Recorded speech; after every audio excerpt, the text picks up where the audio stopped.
Catholic ടിവിയുടെ കാറ്റക്കേസിസ് എന്ന പരമ്പരയുടെ ഏറ്റവും പുതിയ എപ്പിസോഡിലേക്ക് ഏവർക്കും സ്വാഗതം. പ്രിയപ്പെട്ട സഹോദരങ്ങളെ, കഴിഞ്ഞ ആഴ്ചയിൽ നമ്മൾ കണ്ടിരുന്നത് പൗലോസ്ലീഹായുടെ ലേഖനങ്ങളായിരുന്നു. പൗലോസ്ലീഹായുടെ ലേഖനങ്ങളിൽ വ്യക്തിപരമായി എഴുതിയ ലേഖനങ്ങളും കാതോലിക ലേഖനങ്ങളും ഹെബ്രായ ലേഖനവും വെളിപാട് പുസ്തകവുമാണ് പുതിയ നിയമത്തിൽ ഇനിയും നാം പഠന വിഷയം ആക്കുക. പൗലോസ്ലീഹ വ്യക്തിപരമായി എഴുതിയ ലേഖനങ്ങളിൽ ഫിലേമോൻ എഴുതിയ ലേഖനം ഒഴിച്ച് മറ്റെല്ലാ ലേഖനങ്ങളെയും അജപാലന ലേഖനങ്ങൾ എന്നാണ് പറയുക, പാസ്റ്ററൽ ലെറ്റേഴ്സ്. ഇപ്പോൾ നമ്മൾ കാണുക ഫിലേമോൻ എഴുതിയ പൗലോസ്ലീഹായുടെ ലേഖനമാണ്. പൗലോസ്ലീഹായുടെ ലേഖനങ്ങളിൽ ഏറ്റവും ചെറുതാണ് ഫിലേമോൻ എഴുതിയ ലേഖനം. നമ്മൾ ഒരു അധ്യായത്തിലെ ഏതാനും വാചകങ്ങൾ മാത്രം കാണുന്ന ഒരു ലേഖനമാണ്. വളരെ വ്യക്തിപരമായി എഴുതിയിട്ടുള്ളതാണെങ്കിലും ഇത് ഒരു സമൂഹത്തിൽ വായിക്കുന്നതിന് വേണ്ടി എഴുതിയിട്ടുള്ളതാണ്. പൗലോസ്ലീഹായുടെ ഈ ലേഖനം അദ്ദേഹം എഴുതുക കാരാഗ്രഹത്തിൽ അദ്ദേഹം താമസിക്കുമ്പോഴാണ്. അതിനാൽ തന്നെ ഈ ലേഖനത്തെ പൗലോസ്ലീഹായുടെ ഒതന്റിക് ലെറ്ററായിട്ട് പണ്ഡിതന്മാരെല്ലാം അഭിപ്രായപ്പെടുന്നുണ്ട്. എഫേസോസിൽ പൗലോസ്ലീഹ പ്രവർത്തിക്കുമ്പോൾ അദ്ദേഹത്തോടൊപ്പം പ്രവർത്തിച്ച വ്യക്തിയാണ് ഫിലേമോൻ. ഫിലേമോന് ഈ ലേഖനം എഴുതുന്നതിന് ഒരു സാഹചര്യമുണ്ട്. അത് ഇതാണ്: പൗലോസ്ലീഹ കാരാഗ്രഹത്തിലായിരിക്കുമ്പോൾ പൗലോസ്ലീഹായോടൊപ്പം സഹതടവുകാരനായിരുന്ന ഒനേസിമോസ്, അദ്ദേഹത്തിൻ്റെ ഉടമയാണ് ഫിലേമോൻ. അതോടൊപ്പം തന്നെ പൗലോസിൻ്റെ സഹപ്രവർത്തകനുമാണ്. അപ്പോൾ ഒനേസിമോസിനെ വീണ്ടും അദ്ദേഹം സ്വീകരിക്കണം എന്ന് പറഞ്ഞുകൊണ്ട് ഫിലേമോൻ എഴുതുന്ന ഒരു കത്താണ് നമ്മൾ കാണുക. ഈ കത്തിൽ ഫിലേമോന്റെ വിശ്വാസ ജീവിതത്തെക്കുറിച്ച് വളരെയധികം പ്രശംസിച്ച് പൗലോസ്ലീഹ പറയുന്നത് നമുക്ക് കാണാൻ സാധിക്കും.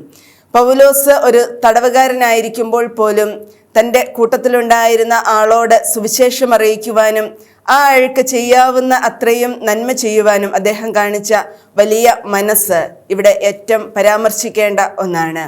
പൗലോസ്ലീഹ ഫിലേമോന് എഴുതിയിട്ടുള്ള ഈ ലേഖനം സഭകളിൽ വായിക്കുന്നതിന് വേണ്ടി എഴുതിയിട്ടുള്ളതാണ് എന്ന് ലേഖനത്തിൽ തന്നെ പരാമർശിക്കുന്നുണ്ട്. അടുത്തതായി നമ്മൾ കാണുക പൗലോസ്ലീഹ എഴുതിയിട്ടുള്ള അജപാലന ലേഖനങ്ങൾ, പാസ്റ്ററൽ ലെറ്റേഴ്സ്. പൗലോസ്ലീഹ എഴുതിയിട്ടുള്ള അജപാലന ലേഖനങ്ങൾ 3 ഉള്ളത്. തിമോത്തിയോസിന് എഴുതിയ 2 ലേഖനങ്ങളും തീത്തോസിന് എഴുതിയ 1 ലേഖനവും. ഇതിനെ എന്തുകൊണ്ടാണ് അജപാലന ലേഖനങ്ങൾ, കത്തുകൾ എന്ന് വിളിക്കുക? വിശ്വാസികളുടെ സമൂഹത്തിൽ ആ സമൂഹത്തിൻ്റെ നേതാക്കന്മാരായിരുന്ന തിമോത്തിയോസും തീത്തോസും എന്താണ് ചെയ്യേണ്ടത് തങ്ങളുടെ അധികാര ശുശ്രൂഷയിൽ എന്നുള്ളതാണ് ഈ 3 കത്തുകളിലൂടെയും പൗലോസ്ലീഹ അവരെ ഓർമ്മിപ്പിക്കുക. ഇത് പൗലോസ്ലീഹായുടെ പേരിൽ അറിയപ്പെടുന്ന കത്തുകളാണ്. ഇത് പൗലോസ്ലീഹായുടേത് തന്നെയാണ് എന്നതിൽ അഭിപ്രായ വ്യത്യാസമുണ്ട്. എന്താണ് ഈ തിമോത്തിയോസിനും തീത്തോസിനും എഴുതിയിട്ടുള്ള ലേഖനങ്ങളുടെ പ്രത്യേകതകൾ? ഇതിനെ പാസ്റ്ററൽ ലെറ്റേഴ്സ് എന്ന് തോമസ് അക്വീനാസ് ആണ് വിളിക്കുക. പൗലോസ്ലീഹായോട് ഒപ്പം പ്രവർത്തിച്ചിട്ടുള്ള സഹപ്രവർത്തകരാണ് തിമോത്തിയോസും തീത്തോസും. എഫേസോസിലെ സഭയിൽ വെച്ച് തന്നെയാണ് തിമോത്തിയോസിനെ അദ്ദേഹത്തിന് പരിചയമുള്ളത് എന്നത് മറ്റ് പല ലേഖനങ്ങളിൽ നിന്നും നമുക്ക് വ്യക്തമായിട്ടുള്ള ഒന്നാണ്. 3ാം തലമുറയിൽ പെട്ടിട്ടുള്ള ക്രിസ്ത്യാനികളിൽപ്പെട്ട ആളുകളാണ് ഈ തിമോത്തിയോസും തീത്തോസും. എന്താണ് ഈ ലേഖനത്തിൻ്റെ ബാക്ക്ഗ്രൗണ്ട്? ഇതിൻ്റെ പശ്ചാത്തലം എന്താണ്? ഈ അജപാലന ലേഖനങ്ങളുടെ വളരെ പ്രധാനമായിട്ട് നമ്മളിവിടെ കാണുക ഒരു പ്രതിസന്ധിയെ സഭ നേരിടുന്നുണ്ട്. ആ പ്രതിസന്ധിയിൽ പിടിച്ചു നിൽക്കാനുള്ള ശക്തി പകരാനാണ് പൗലോസ്ലീഹ ഈ ലേഖനങ്ങൾ എഴുതിയിട്ടുള്ളത്. സഭയിൽ പ്രശ്നം സൃഷ്ടിക്കുന്ന ഒരു വിഭാഗം തന്നെ ഉണ്ടായിരുന്നു. അവരുടെ ഒരു പ്രത്യേകതയാണ്, അവർ വിചാരിച്ചിരുന്നു രക്ഷയും ദൈവികമായിട്ടുള്ള അറിവുകളുമൊക്കെ തങ്ങൾക്ക് മാത്രമുള്ളതാണ് എന്നും തങ്ങൾ മാത്രമാണ് ദൈവിക ജ്ഞാനം കൊണ്ട് നിറഞ്ഞവരെന്നും ശരീരങ്ങളുടെ ഉയർപ്പിനെ പറ്റി വിശ്വാസം ഇല്ലാത്ത ഒരു വിഭാഗമാണ്, അല്ലെങ്കിൽ അതിനെ നിഷേധിച്ചിരുന്ന ആളുകളാണ് ഈ എതിർവാദികളായിട്ട് ആ സഭയിൽ ഉണ്ടായിരുന്ന ആളുകൾ. സമ്പത്തിനോടുള്ള അമിതമായ പ്രതിപത്തി നമ്മളിവിടെ കാണുന്നുണ്ട്. കെട്ടുകഥകളിലും വംശാവലികളിലുമൊക്കെ വിശ്വസിച്ചിരുന്ന ഒരു വിഭാഗമായിരുന്നു ഇവിടെ ഉണ്ടായിരുന്ന ആളുകൾ. വിഭാഗീയത, വർഗീയ ചിന്ത, തർക്കം ഇവയൊക്കെ ഇവരുടെ ഇടയിൽ ഉണ്ടായിരുന്നു. ഇങ്ങനെയുള്ള പ്രശ്നങ്ങളെല്ലാം സമൂഹത്തിൽ വളരെയധികം പ്രതിസന്ധി സൃഷ്ടിച്ചിട്ടുണ്ട്. ഈ ഒരു സാഹചര്യത്തിലാണ് എഴുതുക. അവരുടെ വിശ്വാസത്തിൽ ഈ സമൂഹത്തെ ഉറപ്പിക്കുക, സഭയിലെ വിശ്വാസം പാലിക്കപ്പെടുക, പുതിയ വിഷയങ്ങളെ എപ്രകാരമാണ് സ്വീകരിക്കേണ്ടത്, അധികാര ശുശ്രൂഷ എപ്രകാരമാണ് വിനിയോഗിക്കേണ്ടത്, ഈ കാര്യങ്ങളാണ് ഈ 3 ലേഖനങ്ങളിലും നമ്മൾ കാണുക. പൗലോസ്ലിഹ അല്ല ഈ ലേഖനം എഴുതിയത് എന്ന് പറയാനായിട്ട് ചില കാരണങ്ങൾ ഈ ലേഖനത്തിനുള്ളിൽ നിന്ന് തന്നെ നമുക്ക് കണ്ടെത്താൻ സാധിക്കും. അവ ഏവയാണ് എന്ന് നമുക്ക് കാണാം. ഒന്നാമതായിട്ട്, തിമോത്തിയോസിന് എഴുതിയ 2 ലേഖനങ്ങളും തീത്തോസിന് എഴുതിയ ലേഖനവും പൗലോസ്ലിഹ നേരിട്ട് എഴുതിയിട്ടുള്ളത് ആയിരിക്കുകയില്ല. പൗലോസ്ലിഹയുടെ കാലഘട്ടത്തിൽ എഴുതിയിട്ടുള്ളത് ആയിരിക്കുകയില്ല. അതിൻ്റെ കാരണങ്ങൾ ഇതാണ്. അധികാര ഘടനയ്ക്ക് വളരെയധികം ഒരു പ്രാധാന്യം കൊടുക്കുന്നുണ്ട്. നേതാക്കന്മാരെ കുറിച്ച് ഇതിലെഴുതുന്നുണ്ട്. മെത്രാന്മാര്, സഭയിലെ ശ്രേഷ്ഠന്മാര്, ഡീക്കന്മാര്, ഇവരെ കുറിച്ചൊക്കെ ഇവിടെ പറയുന്നുണ്ട്. എന്നാൽ ഇത് പൗലോസ്ലിഹയുടെ മറ്റൊരു ലേഖനങ്ങളിലും നമ്മൾ ഇവയെക്കുറിച്ച് പറയുന്നതായിട്ട് കാണുന്നില്ല. ഈ ലേഖനത്തിൽ പ്രതിപാദിക്കുന്ന വ്യാജ പ്രബോധനം മറ്റൊരു ലേഖനത്തിലും നമ്മൾ കാണുന്നില്ലാത്തതാണ്.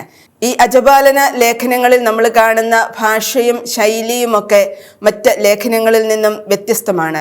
പൗലോസ്ലിഹ നടത്തിയതായിട്ട് ഈ അജപാലന ലേഖനങ്ങളിൽ പറയുന്ന പല യാത്രകളും നമ്മൾ ആക്ട്സ് ഓഫ് ദി അപ്പോസ്റ്റൽസിൽ കാണുന്ന യാത്രകളുമായിട്ട് ബന്ധപ്പെട്ട് പോകുന്നതല്ല. ഇങ്ങനെയുള്ള പല കാരണങ്ങൾ കൊണ്ട് തന്നെ ഇത് പൗലോസ്ലിഹയുടെ കാലഘട്ടത്തിലുള്ളത് ആയിരിക്കാനുള്ള സാധ്യതയില്ല എന്നത് നമുക്ക് അനുമാനിക്കാൻ കഴിയും. സഭാഘടനയെക്കുറിച്ച് ഈ അജപാലന ലേഖനങ്ങളിൽ പറയുന്നത് പൗലോസ്ലിഹയുടെ കാലഘട്ടത്തിന് ശേഷമുള്ള സഭയുടെ ഒരു വളർച്ചയുടെ കാലഘട്ടത്തെ സൂചിപ്പിക്കുന്നതാണ്. കുടുംബ സഭകൾ ചേർന്നിട്ട് ഒരു സ്ഥലം കേന്ദ്രീകരിച്ചുള്ള സഭാ സമൂഹങ്ങൾ രൂപം കൊണ്ടിട്ടുള്ളത് ഈ ഒരു കാലഘട്ടത്തിലാണ്. ഇതിനെക്കുറിച്ച് ഈ 3 ലേഖനങ്ങളിലും പ്രതിപാദിക്കുന്നുണ്ട്. യഹൂദ മതവുമായിട്ട് പ്രത്യേകിച്ചൊരു പ്രശ്നവും ഇവിടെയുള്ള ക്രിസ്തീയ വിശ്വാസികൾക്ക് ഉള്ളതായിട്ട് പറയുന്നില്ല. വിജാതീയരുടെ ഇടയിലൊക്കെ ക്രിസ്ത്യാനിറ്റി ഒരു മതമായിട്ട് തന്നെ അംഗീകരിക്കപ്പെട്ടിട്ടുള്ള ഒരു സാഹചര്യമാണ് അജപാലന ലേഖനങ്ങളിൽ നമ്മൾ കാണുക. സഭയുടെ അപ്പസ്തോലന്മാരുടെ നേതൃത്വത്തോടും അവരുടെ പ്രബോധനത്തോടും ചേർന്ന് നിൽക്കണം എന്നുള്ള ഒരു ഓർമ്മപ്പെടുത്തൽ ഈ അജപാലന ലേഖനങ്ങളിൽ കൂടെ നമ്മൾ കാണുന്നതാണ്.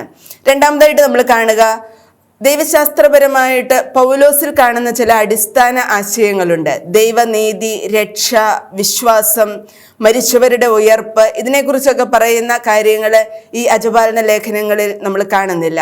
മറിച്ച് ആ ഒരു കാലഘട്ടത്തിൽ നിന്നും സഭ വളർച്ച പ്രാപിച്ചിട്ട് അപ്പസ്തോലന്മാരുടെ പ്രബോധനങ്ങളിൽ നിങ്ങൾ ഉറച്ചു നിൽക്കണം എന്ന് സഭ പറയുന്ന ഒരു കാലഘട്ടത്തിലേക്ക് വളർന്നിട്ടുള്ളത് കൊണ്ടാകാം ഈ അപ്പസ്തോലന്മാരുടെ പ്രബോധനങ്ങളിലും അവരുടെ വിശ്വാസത്തിലും അവരെ പ്രഘോഷിച്ച സുവിശേഷത്തിലുമൊക്കെ ഉറച്ചു നിൽക്കണം എന്ന് ഇവരെ ഓർമ്മിപ്പിക്കുന്നത് നമ്മൾ കാണുക.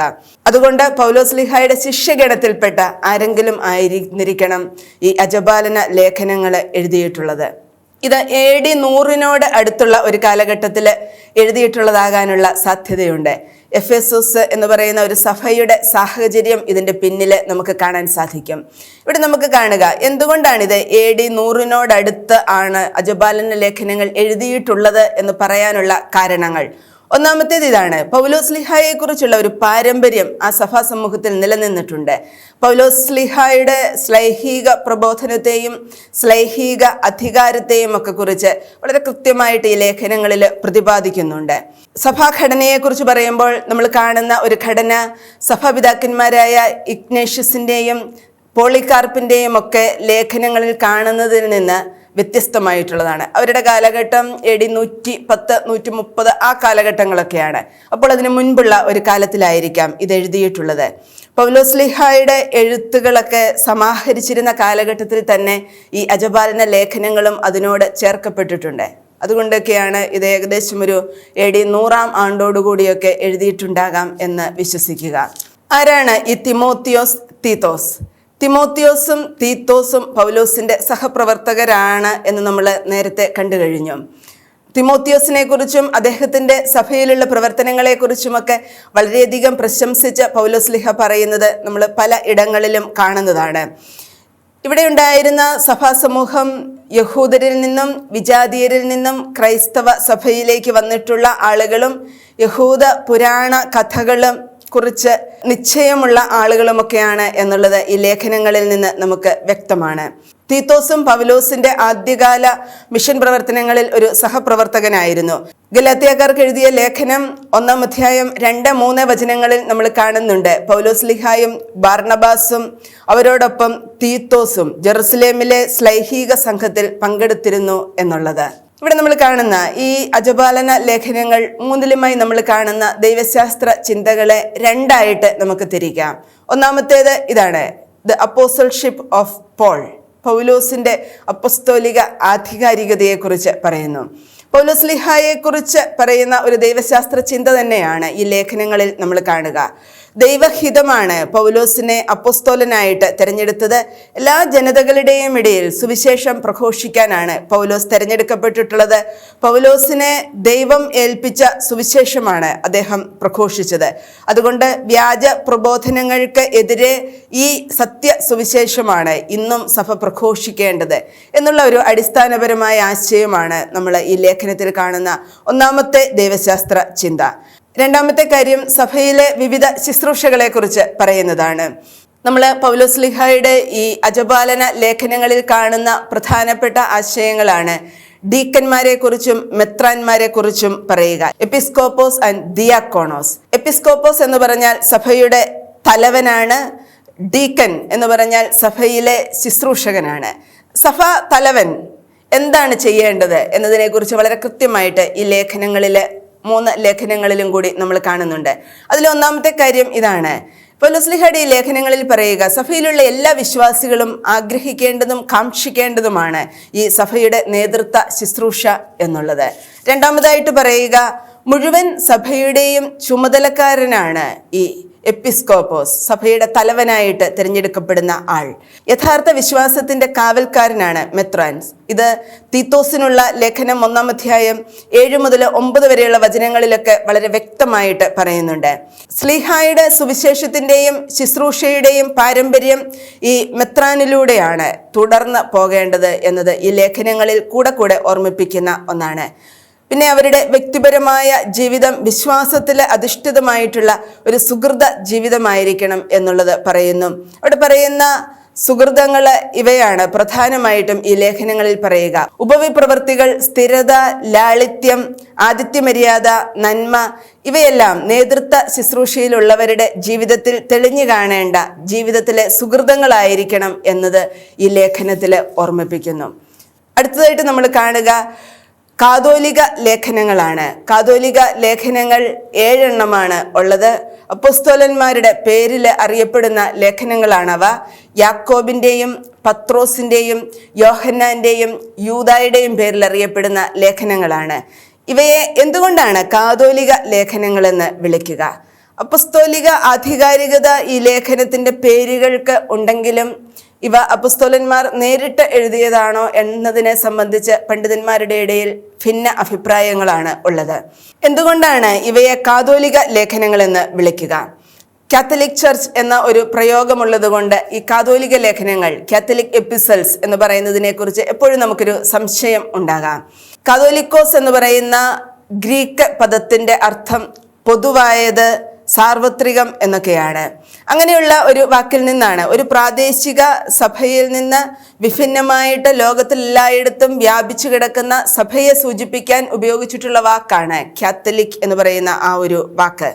ഈ 7 ലേഖനങ്ങളും പ്രത്യേകിച്ച് ആരെയും അഡ്രസ്സ് ചെയ്യുന്നതില്ലാത്തതുകൊണ്ട്, നേരിട്ട് ആരെയും അഡ്രസ്സ് ചെയ്യുന്നില്ലാത്തത് കൊണ്ട് തന്നെ ഇവയെ കാതോലിക ലേഖനങ്ങളെന്ന് വിളിച്ചു തുടങ്ങി. എങ്ങനെയാണ് ഇങ്ങനെ ഒരു പേര് വന്നിരിക്കുക? 2-ാം നൂറ്റാണ്ട് മുതൽ ഇവയിലെ ചില കത്തുകളെയൊക്കെ കാതോലിക ലേഖനങ്ങളെന്ന് വിളിച്ചിട്ടുണ്ട്. അത് നമ്മൾ കാണുക ഒരിജിൻ പോലെയുള്ള സഭയുടെ പിതാക്കന്മാരിലാണ്. 4-ാം നൂറ്റാണ്ടിൽ കെസറിയയിലെ എൗസേബിയസ് ആണ് ഈ 7 ലേഖനങ്ങളെയും ഒന്നിച്ചു ചേർത്ത് കാതോലിക ലേഖനങ്ങൾ എന്ന് വിളിച്ചു തുടങ്ങിയിട്ടുള്ളത്. എല്ലായിടത്തും ഒന്നുപോലെ അംഗീകാരം നേടിയിട്ടില്ല ഈ പേരുകളും ഈ ലേഖനങ്ങളും. 3-ാം നൂറ്റാണ്ടിൽ നമ്മൾ കാണുന്ന കോഡക്സ് വത്തിക്കാനോസ്, കോഡക്സ് സൈനാറ്റിക്കോസ്, ഇതിലെല്ലാം ഈ 7 ലേഖനങ്ങളെ കുറിച്ചുമുള്ള പരാമർശമുണ്ട്. ഇതിൽ നമ്മൾ ഒന്നാമത് കാണുന്നത് വിശുദ്ധ യാക്കോബിന്റെ ലേഖനമാണ്. ക്രിസ്തുവിന്റെ സഹോദരനായ യാക്കോബിന്റെ പേരിലാണ് ഈ ലേഖനം അറിയപ്പെടുക. ജെറുസലേമിലെ സഭയിലെ അധ്യക്ഷനായിരുന്നു യാക്കോബ് എന്നത് കൊറിന്തോസുകാർക്കുള്ള 1-ാം ലേഖനം 15-ാം അധ്യായം 7-ാം വചനത്തിലും ഗലാത്യ ലേഖനം 2-ാം അധ്യായം 9-ാം വചനത്തിലുമൊക്കെ നമുക്ക് വ്യക്തമാകുന്ന ഒന്നാണ്. യാക്കോബ് ലേഖനം എഴുതിയിട്ടുള്ളത് വിജാതിയരുടെ ഇടയിൽ ചിതറിപ്പാർക്കുന്ന 12 ഗോത്രങ്ങൾക്ക് എന്നാണ് പറയുക. ഇതിൻ്റെ ഓതർ ആരാണ്? യഹൂദ ഗ്രീക്ക് പാരമ്പര്യങ്ങളോട് വളരെയധികം അടുപ്പമുള്ള ഒരു വ്യക്തിയായിരുന്നിരിക്കണം ഈ യാക്കോബിൻ്റെ ലേഖനം എഴുതിയിട്ടുള്ളത്. ഇതിനുള്ളിൽ ദൈവത്തിന്റെ ദാസൻ എന്നാണ് ലേഖന കർത്താവിനെ കുറിച്ച് പറയുക. പൗലോസ്ലീഹ തന്നെ കുറിച്ച് തന്നെ പറയുക ക്രിസ്തുവിന്റെ ദാസൻ എന്നാണല്ലോ. യഹൂദ വിശ്വാസത്തിന്റെ പശ്ചാത്തലത്തിലാണ് ഈ ലേഖനം എഴുതപ്പെട്ടിട്ടുള്ളത്. യാക്കോബിന്റെ ലേഖനത്തിൽ കാണുന്ന രണ്ട് പ്രധാന ആശയങ്ങൾ ഇതാണ്: വിശ്വാസവും പ്രവൃത്തിയും ഒത്തുപോകേണ്ടതാണ് എന്നത് യാക്കോബ് സ്ലീഹ തന്റെ ലേഖനത്തിൽ നമ്മളെ ഓർമ്മിപ്പിക്കുന്നുണ്ട്. പിന്നെ നമ്മൾ കാണുന്ന മറ്റൊരു ചിന്തയാണ് 5-ാം അധ്യായം 14-15 വചനങ്ങളിലെ രോഗീ ലേപനത്തെക്കുറിച്ച് പരാമർശിക്കുന്നത്. ക്രൈസ്തവ വിശ്വാസം പ്രവൃത്തി വഴി പ്രകാശിതമാകേണ്ടതും സ്ഥിരീകരിക്കപ്പെടേണ്ടതുമാണ് എന്നത് യാക്കോബ് സ്ലീഹ തന്റെ ലേഖനത്തിൽ ഉടനീളം നമ്മെ ഓർമ്മിപ്പിക്കുന്നു. അടുത്തതായിട്ട് നമ്മൾ കാണുക പത്രോസ് എഴുതിയ 1-2 ലേഖനങ്ങളാണ്. പത്രോസിന്റെ 1-ാമത്തെ ലേഖനം ആരംഭകാലം മുതലേ സഭയിൽ പ്രചാരത്തിലിരുന്ന ഒരു ലേഖനമാണ്. പത്രോസ് തന്നെയാണ് എഴുതുന്നത് എന്ന ഈ ലേഖനത്തെക്കുറിച്ച് പറയുന്നുണ്ട്. ഇതിലെ ആശയങ്ങൾക്ക് യാക്കോബിന്റെ ലേഖനങ്ങളുമായിട്ട് വളരെയധികം സാമ്യമുണ്ട്. സഭാപിതാക്കന്മാരായ Clement of Rome, Ignatius of Antioch, ഇവർക്കൊക്കെ ഈ പത്രോസിന്റെ 1-ാം ലേഖനത്തെക്കുറിച്ച് അറിവുണ്ടെന്നുള്ളത് ഇവരുടെ കത്തുകളിൽ നിന്ന് നമുക്ക് വ്യക്തമാണ്. ആരെയാണ് ഉദ്ദേശിച്ച് എഴുതിയിരിക്കുന്നത് എന്നതിനെക്കുറിച്ചൊരു സൂചന ഇതിൽ നമ്മൾ കാണുന്നുണ്ട്. പോന്തസിലും ബിഥീനിയയിലുള്ള പ്രവാസികൾക്കും ഒക്കെയാണ് എഴുതിയിരിക്കുന്നത് എന്ന് ഇതിൽ പറയുന്നുണ്ട്.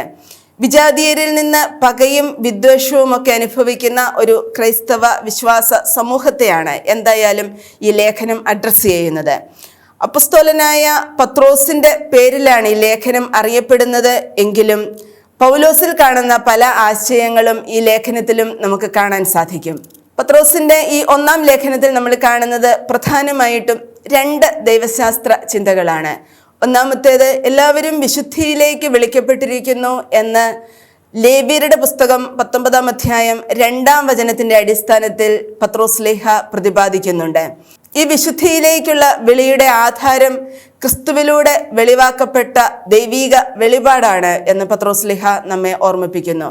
രണ്ടാമത് നമ്മൾ കാണുന്ന ദൈവശാസ്ത്ര ചിന്ത ക്രിസ്തുവിന്റെ മരണത്തിന്റെ രക്ഷാകര മൂല്യത്തെക്കുറിച്ച് പറയുന്നതാണ്. പ്രത്യേകിച്ച് പത്രോസ്ലീഹയുടെ 1-ാം ലേഖനം 3-ാം അധ്യായം 19 മുതലുള്ള വചനങ്ങളിലൊക്കെ നമ്മൾ കാണുന്ന ഒരു ചിന്തയാണ് ഈശോ പാതാളത്തിലേക്ക് പ്രവേശിച്ചതിനെ കുറിച്ചുള്ള ഒരു പരാമർശം. പാതാളത്തിൽ ബന്ധനസ്ഥരായിരുന്ന ആത്മാക്കളോട് യേശു മരണശേഷം പോയി സുവിശേഷം അറിയിക്കുകയും അവരെ ബന്ധനത്തിൽ നിന്ന് മോചിപ്പിച്ച് അവർക്കും ക്രിസ്തുവിന്റെ സുവിശേഷത്തിന്റെ രക്ഷ നൽകുകയും ചെയ്തു എന്ന് പറയുന്ന ഒരാശയം പത്രോസിൽ നമ്മൾ കാണുന്നുണ്ട്. ഇത് പഴയ നിയമത്തിലെ മരണാനന്തര ജീവിതത്തെക്കുറിച്ചുള്ള കാഴ്ചപ്പാടുമായി ബന്ധപ്പെടുത്തി ചിന്തിക്കുമ്പോഴാണ് നമുക്ക് കൂടുതൽ വ്യക്തമാവുക. നരകം എന്ന് പറയുന്ന വേദനകളുടെയും യാതനയുടെയും ഒക്കെ ഒരു ഇടത്തെക്കുറിച്ച് എന്നതിനേക്കാൾ ഷെയോൾ എന്ന് പറയുന്ന ഒരു വാക്കാണ് ഉപയോഗിക്കുക.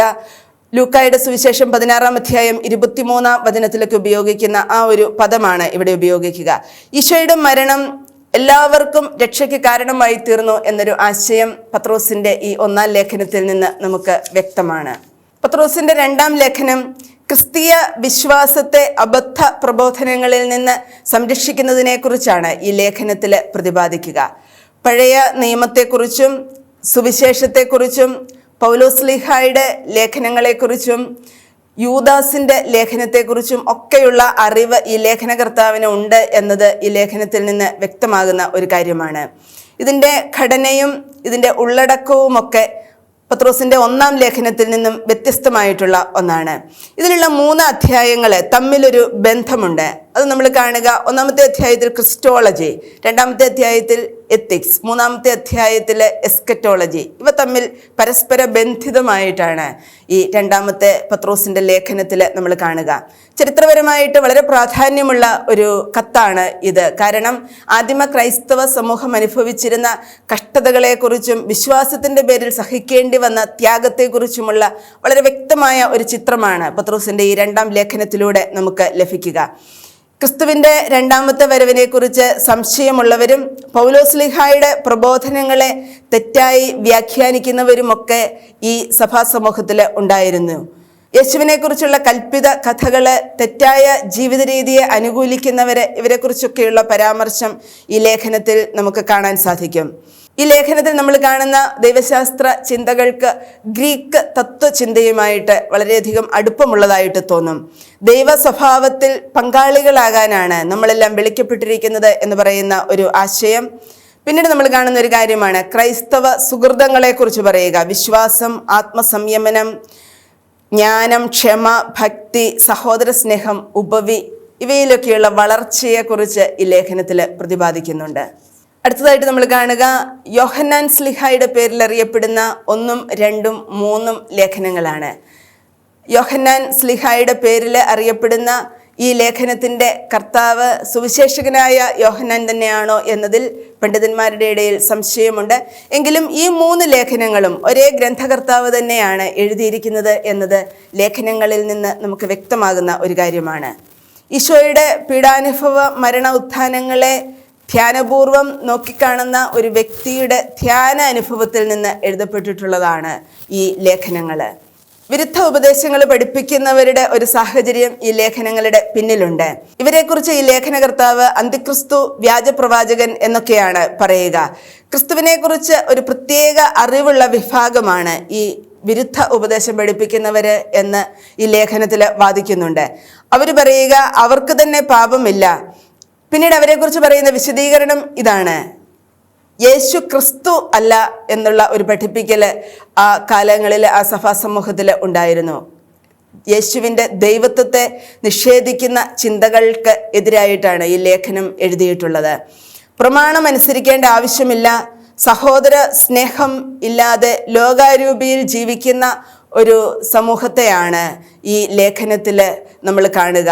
ഈ ലേഖനകർത്താവ് പരാമർശിക്കുന്ന വിരുദ്ധ ഉപദേശം പഠിപ്പിക്കുന്നവര്.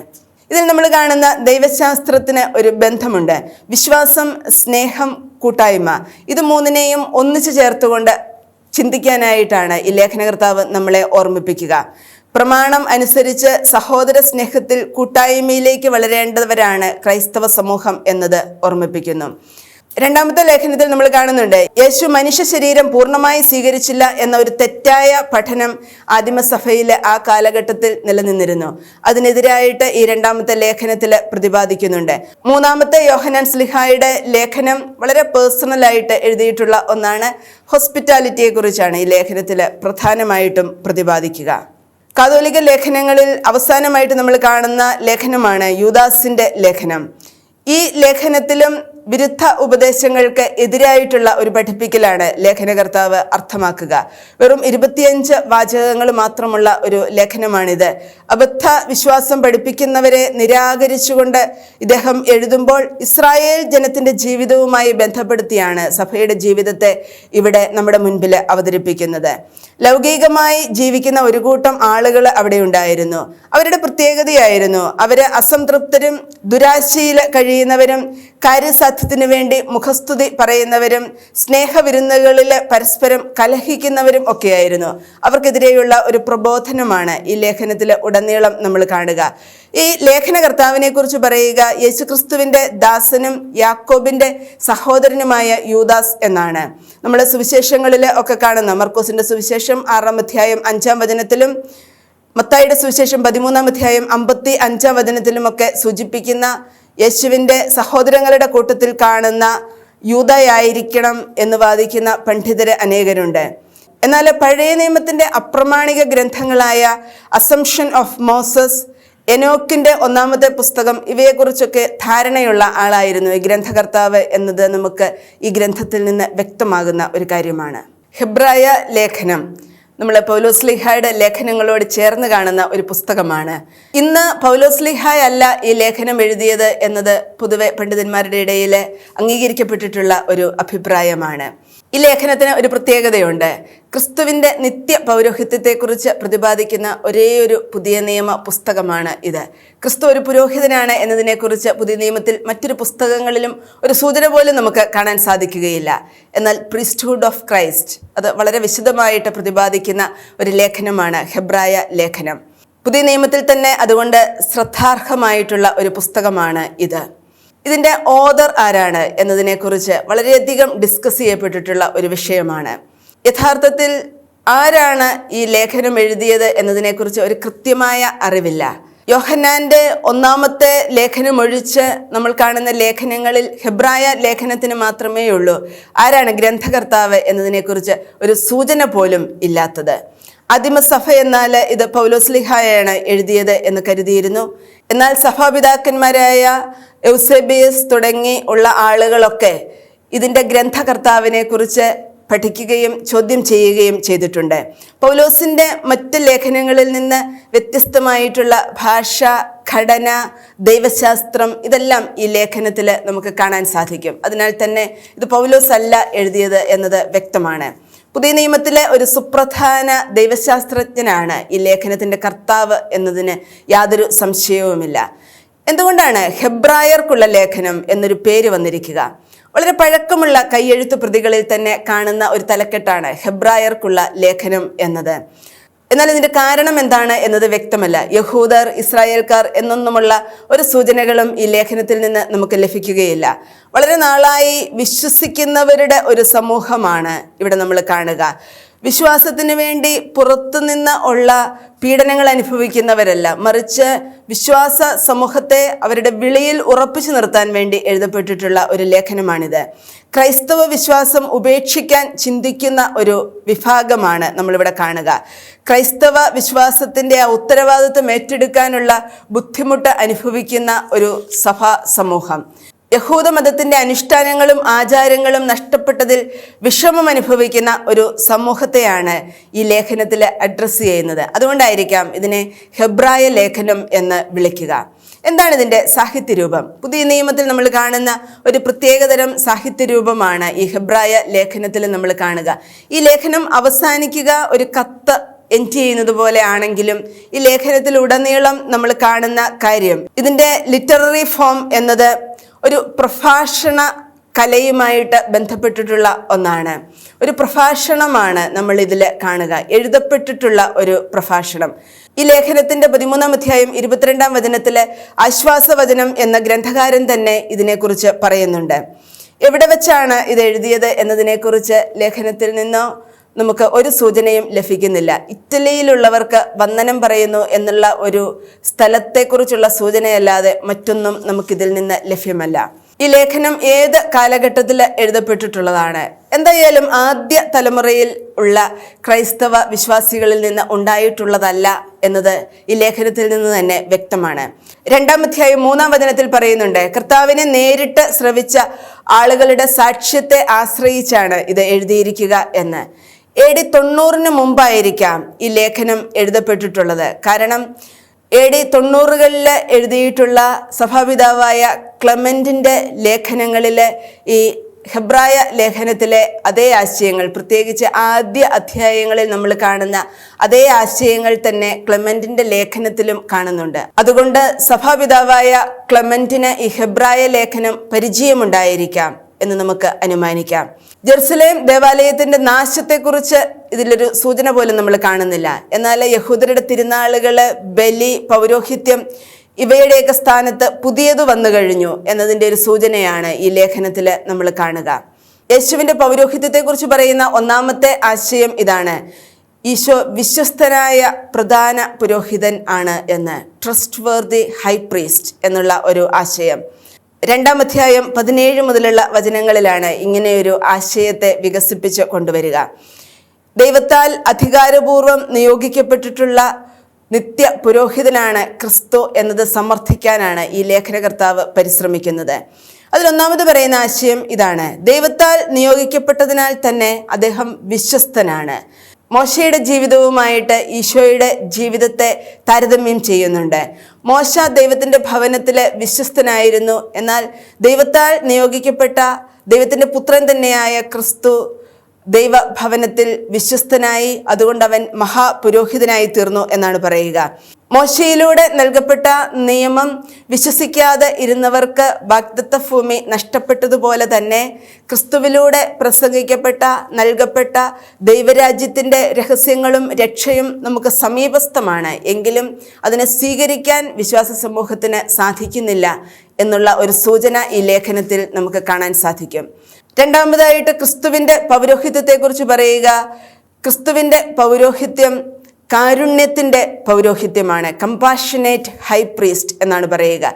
ജനങ്ങളിൽ നിന്ന് ജനങ്ങൾക്ക് വേണ്ടി തിരഞ്ഞെടുക്കപ്പെട്ട ആളാണ് ക്രിസ്തു. ക്രിസ്തു അതുകൊണ്ട് നമ്മിൽ നിന്ന് അകലത്തിലല്ല. ക്രിസ്തു ദൈവസിംഹാസനത്തിലാണ്, എങ്കിലും അതിനെ കൃപയുടെ കരുണയുടെ സിംഹാസനമാക്കി ക്രിസ്തു മാറ്റി എന്നൊരാശയമാണ് ലേഖനകർത്താവ് നമ്മുടെ മുൻപിൽ അവതരിപ്പിക്കുക. മനുഷ്യരിൽ നിന്ന് തിരഞ്ഞെടുക്കപ്പെട്ടതിനാൽ വിനയത്തോടെ മാത്രമേ ദൈവത്തിരുമുമ്പാകെ നിൽക്കുവാൻ ക്രിസ്തുവിന് സാധിക്കുകയുള്ളൂ. മനുഷ്യന്റെ ബലഹീനതയിൽ പങ്കുചേരുകയും ബലിയർപ്പണത്തിലൂടെ ക്രിസ്തു നമ്മെ രൂപാന്തരപ്പെടുത്തുകയും ചെയ്യുന്നു എന്നൊരാശയമാണ് ഈ ലേഖനത്തിലെ ക്രിസ്തുവിന്റെ പൗരോഹിത്യത്തെക്കുറിച്ച് പറയുമ്പോൾ പറയുക. വീണ്ടും നമ്മൾ കാണുക, ക്രിസ്തു സ്വയം മരണം ഏറ്റെടുത്തുകൊണ്ട് മരണത്തെ ജയിച്ചു. അങ്ങനെ ക്രിസ്തു പിതാവിന്റെ ഹിതം നിർവഹിച്ചു. അതുകൊണ്ട് ക്രിസ്തുവിന്റെ പ്രാർത്ഥന ശ്രവിക്കപ്പെട്ടു. ക്രിസ്തു പരിപൂർണനായ പ്രധാന പുരോഹിതനായി തീർന്നു. ക്രിസ്തുവിന്റെ ബലി സ്വീകാര്യമായി. അതുവഴി പൗരോഹിത്യത്തിന്റെയും ജനത്തിന്റെയും സാഹചര്യം രൂപാന്തരപ്പെടുകയാണ് ചെയ്തത്. പൗരോഹിത്യത്തിന്റെ പൂർണ്ണമായിട്ടുള്ള അർത്ഥം കൈവന്നു. അങ്ങനെ ക്രിസ്തു നിത്യ രക്ഷയുടെ മധ്യസ്ഥനായി തീർന്നു. ഈ ആശയത്തെയാണ് ക്രിസ്തു കമ്പാഷനേറ്റ് ഹൈ പ്രീസ്റ്റ് ആണ് എന്ന ആശയത്തിലൂടെ ഈ ലേഖനകർത്താവ് നമ്മുടെ മുൻപിൽ അവതരിപ്പിക്കുക. ഈശോയുടെ പൗരോഹിത്യത്തിന്റെ 3 സവിശേഷതകളെ കുറിച്ചാണ് ഈ ലേഖനത്തിൽ നമ്മൾ കാണുക. മെൽക്കിസദേക്കിന്റെ ക്രമപ്രകാരം അവൻ എന്നേക്കും പുരോഹിതനാണ് എന്ന് പറയുന്ന ഒരു ആശയം. ഇത് നമ്മൾ പഴയ നിയമത്തിലാണ് കാണുക. ആദ്യം അഹറോന്റെ പൗരോഹിത്യവുമായി ക്രിസ്തുവിന്റെ പൗരോഹിത്യത്തെ താരതമ്യപ്പെടുത്താനും ബന്ധിപ്പിക്കാനും ചിന്തിച്ചിട്ട് തൊട്ടടുത്ത് തന്നെ ലേഖനകർത്താവ് പറയുക, മൽക്കിസദേക്കിന്റെ ക്രമപ്രകാരം ക്രിസ്തു എന്നേക്കും പുരോഹിതനാണ് എന്നാണ്. ഇത് നമ്മൾ കാണുക ഉൽപ്പത്തിയുടെ പുസ്തകം 14-ാം അധ്യായം 18 മുതൽ 20 വരെയുള്ള വചനങ്ങളിലും 110-ാം സങ്കീർത്തനം 4-ാമത്തെ വചനത്തിലുമാണ്. ഇവിടെ നമുക്ക് മൽക്കിസദേക്കിനെ കുറിച്ച് മനസ്സിലാവുക. മൽക്കിസദേക്കിന് വംശമില്ല, മാതാവില്ല, പിതാവില്ല, ആരംഭമില്ല, അവസാനമില്ല. പഴയ നിയമത്തിലെ അഹറോന്റെ പൗരോഹിത്യത്തിന് വംശ പാരമ്പര്യമുണ്ട്. എന്നാൽ ക്രിസ്തുവിന്റെ പൗരോഹിത്യത്തിൽ ഇത് നമുക്ക് കാണാൻ സാധിക്കുകയില്ല. അതുകൊണ്ടാണ് ഈ മൽക്കിസദേക്കിന്റെ പൗരോഹിത്യവുമായിട്ട് ഇതിനെ താരതമ്യപ്പെടുത്തിയിരിക്കുക. ക്രിസ്തുവിന്റെ പൗരോഹിത്യവും ഇങ്ങനെ വംശ പരമ്പരയില്ലാത്ത നിത്യമായ പൗരോഹിത്യമാണ്. രണ്ടാമതായിട്ട് ക്രിസ്തുവിന്റെ പൗരോഹിത്യത്തിന്റെ പ്രത്യേകതയായിട്ട് പറയുക ഈ ഇറ്റേണൽ പ്രീസ്റ്റ്ഹുഡ് ആണ്. ക്രിസ്തുവിന്റെ പൗരോഹിത്യം എന്നേക്കും നിലനിൽക്കുന്നതാണ്. അവൻ ഒരിക്കൽ ബലിയർപ്പിച്ചുകൊണ്ട് എന്നേക്കുമായി നമുക്ക് വേണ്ടിയുള്ള രക്ഷ നേടിക്കഴിഞ്ഞു. മൂന്നാമതായിട്ട് ക്രിസ്തുവിന്റെ പൗരോഹിത്യത്തിന്റെ പ്രത്യേകത ഇത് ഇറ്റേണൽ സാക്രിഫൈസ് ആണ്. പഴയ നിയമത്തിൽ നിന്നും വ്യത്യസ്തമായിട്ടാണ് ക്രിസ്തു ബലിയർപ്പിച്ചത്. പഴയ നിയമത്തിൽ നമ്മൾ കാണുക, ജനത്തിന് വിശുദ്ധിയില്ലാത്തത് കൊണ്ട് അവർക്ക് കൂടാരത്തിനുള്ളിൽ പ്രവേശിക്കാൻ സാധിക്കുകയില്ല. പുരോഹിതർ ആദ്യ കൂടാരത്തിലും പാപപരിഹാര ദിനത്തിൽ പ്രധാന പുരോഹിതൻ വിശുദ്ധ സ്ഥലത്തും പ്രവേശിക്കുന്നു. ഇതാണ് നമ്മൾ പഴയ നിയമത്തിൽ കാണുന്ന ബലിയർപ്പണത്തിന്റെ രീതി. എന്നാൽ പഴയ നിയമത്തിൽ പ്രധാന പുരോഹിതൻ തൻ്റെയും ജനത്തിൻ്റെയും പാപങ്ങൾക്ക് പരിഹാരം ചെയ്യുവാനായി കുഞ്ഞാടിൻ്റെ രക്തവുമായി അതിവിശുദ്ധ സ്ഥലത്തേക്ക് പ്രവേശിക്കുന്നു. ഈ ബലിയർപ്പണത്തിന് ദൈവ മനുഷ്യ ബന്ധത്തെ പൂർണ്ണമായിട്ട് നേടാൻ സാധിക്കുകയില്ല എന്ന കാര്യം ഈ ലേഖനകർത്താവ് സമർത്ഥിക്കുകയാണ്. അദ്ദേഹം പറയുകയാണ്, അർപ്പിക്കുന്നവന്റെ അന്ധകരണത്തെ വിശുദ്ധീകരിക്കാൻ അവയ്ക്ക് പ്രാപ്തിയില്ലാതാകുന്നു. ഇവിടെ ദൈവവും ബലിവസ്തുവും ജനവും പുരോഹിതനുമൊക്കെ വേർതിരിക്കാൻ സാധിക്കുന്നതാണ്. എന്നാൽ ക്രിസ്തുവിന്റെ ബലിയിൽ ഇവയെല്ലാം ഒന്നായി തീരുകയാണ്. ക്രിസ്തു തന്നെ ബലിവസ്തുവും ബലിയർപ്പകനും ആയിത്തീരുന്നു. സ്വന്തം രക്തത്തിലൂടെ ക്രിസ്തു നമുക്ക് വേണ്ടി രക്ഷ നേടിത്തന്നു. 2 കാര്യങ്ങളാണ് ഇവിടെ നമുക്ക് കാണാൻ സാധിക്കുക. ക്രിസ്തു നേടിത്തന്ന ഈ രക്ഷയുടെ പ്രത്യേകത, കളങ്കരഹിതമായി ആണ് അവൻ ബലിയർപ്പിക്കുക. അതുകൊണ്ട് അവന് തന്നെ പൂർണ്ണമായിട്ട് അർപ്പിക്കാൻ സാധിക്കുന്നു. ഇതിന് അവനെ പ്രാപ്തനാക്കുക നിത്യാത്മാവാണ്. അതുകൊണ്ട് ഈ ബലിക്ക് പൂർണ്ണതയുണ്ടാകുന്നു. ഈ പൂർണ്ണത പങ്കുവയ്ക്കപ്പെടാൻ സാധിക്കുന്ന പൂർണ്ണതയാണ്. ആത്മരക്ഷ പ്രാപിക്കുവാൻ നമുക്ക് വിശ്വാസവും സ്ഥിരമായിട്ടുള്ള ഉത്സാഹവുമാണ് ആവശ്യമെന്ന് ലേഖനകർത്താവ് നമ്മളെ ഓർമ്മിപ്പിക്കുന്നു. പൂർവികരുടെ വിശ്വാസത്തെ വിലമതിച്ച് അദ്ദേഹം സംസാരിക്കുമ്പോഴും പറയുക, എങ്കിലും നമ്മെ കൂടാതെ അവർക്ക് പരിപൂർണരാവുക സാധ്യമല്ല. അതുകൊണ്ട് ക്രിസ്തുവിലൂടെയാണ് പൂർവികരും നാമും എല്ലാം പൂർണ്ണരാക്കപ്പെടുക. ഇങ്ങനെയുള്ള ഒരു ചിന്തയാണ് ഈ ഹെബ്രായ ലേഖനത്തിൽ ക്രിസ്തുവിൻ്റെ നിത്യ പൗരോഹിത്യത്തെക്കുറിച്ച് നമുക്ക് കാണാൻ സാധിക്കുക. അടുത്തതായിട്ട് നാം കാണുക പുതിയ നിയമത്തിലെ അവസാന പുസ്തകമായ വെളിപ്പാട് പുസ്തകമാണ്. നമുക്ക് വായിച്ചാൽ മനസ്സിലാക്കാൻ ബുദ്ധിമുട്ടുള്ള ഒരു പുസ്തകമാണിത്. പ്രതിരൂപങ്ങളും പ്രതീകങ്ങളും സംഖ്യകളും ഒക്കെ ഉപയോഗിച്ച് പല കാര്യങ്ങളും നമ്മളോട് പ്രതിപാദിക്കുന്ന ഒരു പ്രതിപാദന രീതിയാണ് ഈ വെളിപാട് പുസ്തകത്തിൽ നമ്മൾ കാണുക. ഇങ്ങനെ ഉപയോഗിക്കുന്ന ഭാഷയെ പറയുക അപ്പോക്കലിപ്റ്റിക് ലാംഗ്വേജ് എന്നാണ്. എന്താണ് ഇതിൻ്റെ പ്രത്യേകത? അപ്പോക്കലിപ്റ്റിക് ലാംഗ്വേജിൻ്റെ ഒന്നാമത്തെ പ്രത്യേകത നമ്മൾ മനസ്സിലാക്കേണ്ടത് BC 2-ാം നൂറ്റാണ്ട് മുതൽ AD 2-ാം നൂറ്റാണ്ട് വരെയുള്ള ഒരു പ്രത്യേക കാലഘട്ടത്തിൽ മാത്രം ഉപയോഗിച്ചിരുന്ന ഒരു പ്രത്യേക സാഹിത്യ രൂപമാണ് ഈ അപ്പോക്കലിപ്റ്റിക് ലാംഗ്വേജ് എന്ന് പറയുക.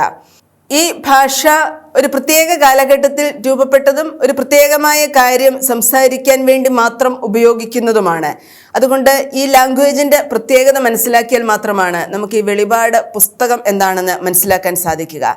ഇങ്ങനെയൊരു ഭാഷാ ശൈലിയൊക്കെ വരാനുള്ള ഒരു സാഹചര്യം ഇതാണ്. യഹൂദര് വിചാരിച്ചിരുന്നു എല്ലാ ശത്രുക്കളെയും നിർമ്മാർജ്ജനം ചെയ്ത് ലോക ജനതയുടെ തലപ്പത്ത് തങ്ങൾ എത്തിച്ചേരും. അങ്ങനെ ഒരു ചിന്ത അവരുടെ ഇടയിൽ ഉണ്ടായിരുന്നു. അത് അവരിൽ പ്രതീക്ഷ ഉളവാക്കി. ഇത് മനുഷ്യർക്ക് അസാധ്യമാണ് എന്ന് മനസ്സിലായപ്പോൾ ആത്യന്തികമായ മോചനവും വിജയവും ദൈവത്തിൻ്റെതാണ് എന്ന ആശയം പ്രചരിച്ചു തുടങ്ങി. ഇതിനെ മറ്റുള്ളവരുടെ ഇടയിൽ പ്രചരിപ്പിക്കുന്നതിന് വേണ്ടി ഉണ്ടായിട്ടുള്ള ഒരു ഭാഷാ ശൈലിയാണ് നമ്മൾ കാണുന്ന ഈ അപ്പോക്കലിപ്റ്റിക് ലാംഗ്വേജ്. അടിസ്ഥാനപരമായിട്ട് ചരിത്രത്തെ രണ്ടായിട്ടാണ് ഈ പുസ്തകത്തിലും ഈ ഭാഷയിലുമൊക്കെ വിഭജിക്കുക. ഈ വർത്തമാനകാലം എന്ന് പറയുന്നത് അടിമത്തവും തിന്മയും ഒക്കെ നിറഞ്ഞിട്ടുള്ള വേദനകളുടെ ഒരു കാലഘട്ടം. എന്നാൽ സത്യവും നീതിയും നന്മയും സ്നേഹവും ഒക്കെ നിറഞ്ഞ വരാനിരിക്കുന്ന ഭാവി കാലം, അതിനെയാണ് പ്രതീക്ഷയോടെ വിശ്വാസ സമൂഹം നോക്കി പാർക്കേണ്ടത് എന്നത് ഓർമ്മിപ്പിക്കുന്നു.